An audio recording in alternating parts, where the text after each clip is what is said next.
It's been 5 consecutive SEC games for us, and it's a tough run, but proud of our guys and the development of our team and what they've been able to do over the past 5 weeks. We felt like we let one of the 5 close the door.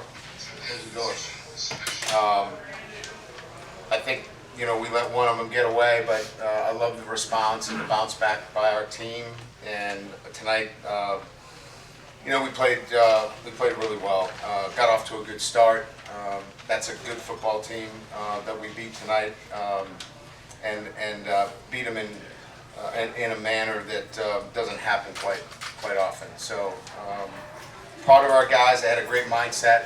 I thought they were physical tonight. We were the more physical team. I thought that we were pretty disciplined defensively. I thought our corners, in particular, Zy Alexander, was tested early on, and we challenged him to, really play the ball in the air, and I thought he did a great job. And that's what they wanted to do early. They wanted to throw fades. He took that away from them, and I give our defense a lot of credit. They've been under a lot of scrutiny, and to see that kind of development over the past couple of weeks has been fun to see. And that offense is just, they're averaging over the last 5 teams that they've played incredible offensive production. So throwing it, catching it, running it, the offensive line, pretty impressive stuff. So not much else to say, but a 48-18 win against a pretty solid Auburn football team and well-coached team. Pretty excited about it. So open up to questions. Question, raise your hand, please. Yeah, Coach Rabbit here. You talked some this week about complementary football, and it really seemed like this was kind of a culmination of that. Can you speak to this performance from that perspective of your team? Yeah, I think I alluded to you guys earlier, and it was really about, we felt like this offense is one that needed some help, and I don't mean it within its own ranks. I meant the defense needed to play better, and we really looked at its structure and getting the right guys in the right place, and then playing a much more disciplined and aggressive type of defense. And I think we're getting to that level of complementary football. We're not there yet. And I thought we did some really good things in special teams. Obviously the big kickoff return was key for us. Damian Ramos continues to be, a really strong part of our game. And then, I know Jay doesn't punt a lot, but when he does, he pins good returners to the sideline. And those are all maybe kind of get glossed over, but those little things make a big difference in field position. Kind of piggybacking off that, Coach, if you play this kind of defense, can you win a lot of games? Do you think that you're at that spot now? Well, we've got Army, who's going to be a good, tough, physical football team. This team controls its own destiny at this point, and we need to continue to improve on the defensive side of the ball, continue the consistency, obviously, from an offensive standpoint, but I'll put this team up with anybody in the league right now, and we just need to continue to grow and continue to get better from a defensive perspective in terms of all 11 players knowing their assignments, playing disciplined football, and being, again, much more aggressive to the ball when it's in the air. I think if we do that, this is a team that can compete for a championship. Ryan, just looking at the stat sheet here, Logan, John, Josh, Malik, Kyron, Caleb, Mason, the diversity, I guess, of the talent on this team. Yeah, Mason Taylor getting involved, the tight ends. It's pretty impressive, and I thought we did a good job of getting everybody the ball. Kyron Lacey probably had a breakout game. He drops one and comes to the sideline. He said, "Coach, I owe you one." I said, "No, you owe me 2." And he got us 2. Thought he played, last year maybe Kyron doesn't respond the right way and maybe drops his head a little bit. He's matured so much that, he stayed positive and said, "Coach, when I get my chance, I'm going to make it up." And it was great to see him do that. What about the challenges of just having to defend all that? Yeah, we can throw a lot of guys at you. We keep those backs fresh. I thought Mike did a really good job of mixing things up. You didn't know if it was run or pass, and then when we needed to get physical, we were able to do that and roll up our sleeves. It was a really, really good performance. What did you see as the biggest difference in the defense in the last few weeks tonight?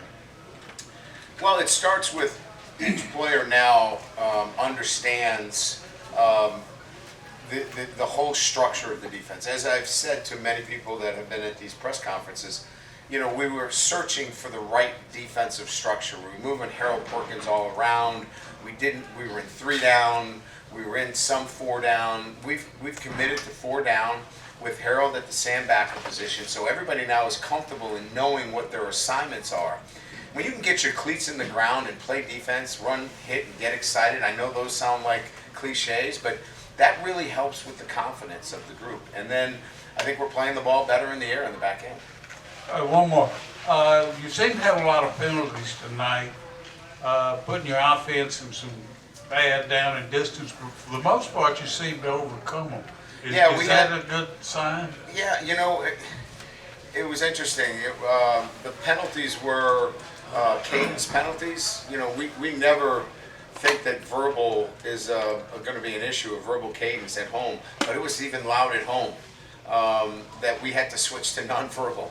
It was such a crowd here tonight that we were in a verbal cadence where our center and offensive line couldn't hear us, and that's unusual. So we picked up a couple of penalties there that put us in a tight spot. But some big holding penalties. Yeah, we overcame. We had Lance Hurd had a penalty, a holding penalty, a young guy in there, but you know we're found a way to overcome it. That's right. You can't continue to do that though. Brian, just any update on Emory Jones at this point? Yeah, ankle sprain. He's got a sprain, so we'll evaluate him tomorrow when we bring him in. We'll see what kind of level is it. One that requires, you know, a week. Is he ready this week? I wouldn't know. We wouldn't know until probably sometime Sunday, Monday. And then after some of those sort of uncharacteristic mistakes, like the penalties and the drop and Like stuff what like that. penalties are we talking about? Well, there's like a false start on a 3rd down that caused a field goal and things like that. Just after just like those little things, what do you think allowed you guys to get sort of fully clicking and get in the second half? I don't think we were ever thrown off track. Like we were never out of sync. We just had some untimely, you know, a false start. As I said, the guys couldn't hear. You know, so there was nothing that I went to the sideline and said, "Oh, this thing is out of sequence," or the rhythm isn't good. Sometimes you can feel rhythm on offense. Like I never felt we were out of rhythm. You know, we had an untimely holding. We got a freshman in there. You know, you're gonna have to live with a couple of those. And then Charles couldn't hear it. You know, couldn't hear the verbal, so we went nonverbal. So I really wasn't concerned about the offense. We made a couple of uncharacteristic mistakes, but I felt like they were in a good rhythm. Hey, Coach. With Zion Alexander, how has he sort of progressed in more of some of the things you wanted to see him to improve that you kind of saw tonight? He got sandpapered all week. I mean, he just needed to get, you know, that grit and toughness of playing corner, and you're going to get beat. But you know what? You got to get back in there, and you got to use your technique, and you got to go fight for the football. And I think he's growing and understanding the position much more. You know, we flipped the corners quite a bit. You know, we let field and boundary tonight for the first time to get some matchups that we wanted. And I think he likes that. But I think more than anything else, it's just he's got a better mindset about playing. Instead of being reactionary, he's much more aggressive, and we're going to keep it that way.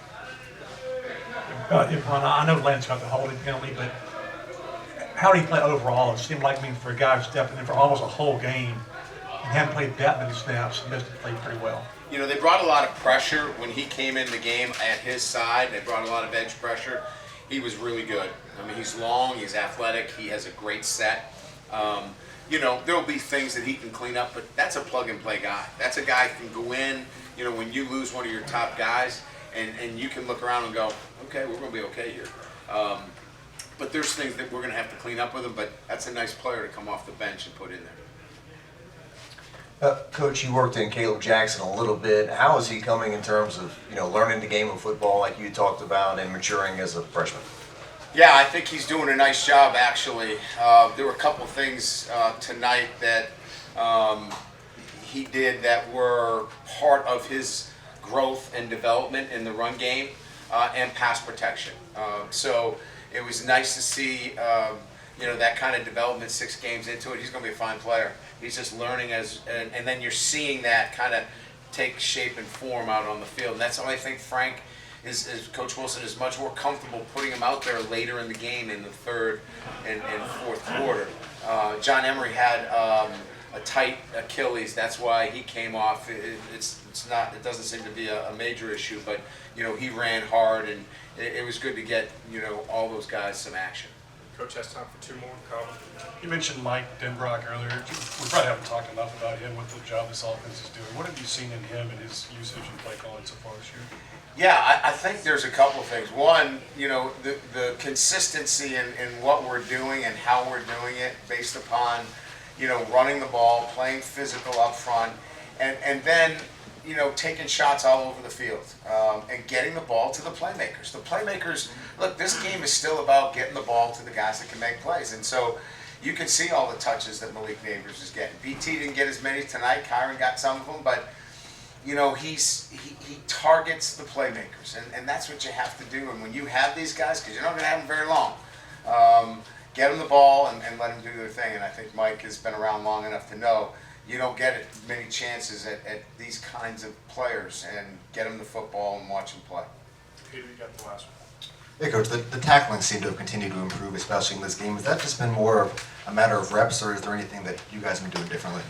We've taken a lot of air out of the offenses, in terms of gap integrity. We're flattening out much more of the gaps, so there's not a lot of space. So credit the front seven. The front seven is doing a much better job. So now when safeties and corners are filling, they don't have huge areas to tackle in. We're creating better opportunities for them to get into tackling space. So it starts there. And then we're tackling 20 minutes a day now. Now, we're not bringing them on the ground, because you can't do that.